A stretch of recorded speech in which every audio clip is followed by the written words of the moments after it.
शहजादी और साय का शेर। किसी ज़माने में शहजादी अलीज़े एक खूबसूरत सल्तनत में रहती थी। वो बहुत निडर और बहादुर थी, मगर एक बात सबको हैरान करती थी। शहजादी अक्सर रात को महल की छत पर बैठकर चांद को देखती रहती थी, जैसे किसी का इंतज़ार कर रही हो। महल के लोग अक्सर चुपके चुपके सरगोशियाँ करते, आखिर शहजादी रातों को जाग कर किसका इंतज़ार करती है, मगर किसी को हकीकत मालूम न थी। एक रात जब शहजादी महल की छत पर बैठी थी, अचानक चांद की रोशनी में एक बड़ा साया हरकत करता नजर आया।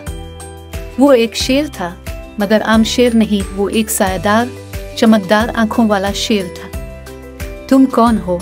शहजादी ने हैरानी से पूछा। शेर ने सर झुकाकर कहा, मैं तुम्हारा मुहाफिज हूँ, मगर सिर्फ रात के वक्त। शहजादी को याद आया कि जब वो छोटी थी, एक शेर ने इसे एक जंगली भेड़िए से बचाया था, मगर तब किसी ने इसकी बात पर यकीन नहीं किया था। शहजादी ने पूछा, तुम सिर्फ रात को क्यों आते हो?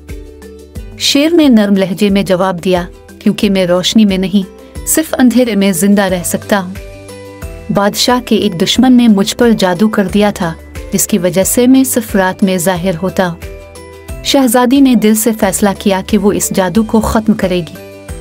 वो जादूगर के पास गई और बोली, अगर तुम वाकई ताकतवर हो तो दिन की रोशनी में मेरे साथ आकर बात करो। जादूगर ने हंसते हुए कदम बाहर रखा, मगर जैसे ही वो सूरज की रोशनी में आया, इसका जादू गायब हो गया। सायादार शेर एक आम शेर में तब्दील हो गया और शहजादी ने इसका नाम नूर रख दिया, क्योंकि वो अंधेरे से रोशनी में आ चुका था। इस दिन के बाद शेर न सिर्फ रात में बल्कि दिन में भी शहजादी का मुहाफिज बन गया। यूं शहजादी और साय के शेर की दोस्ती हमेशा के लिए अमर हो गई।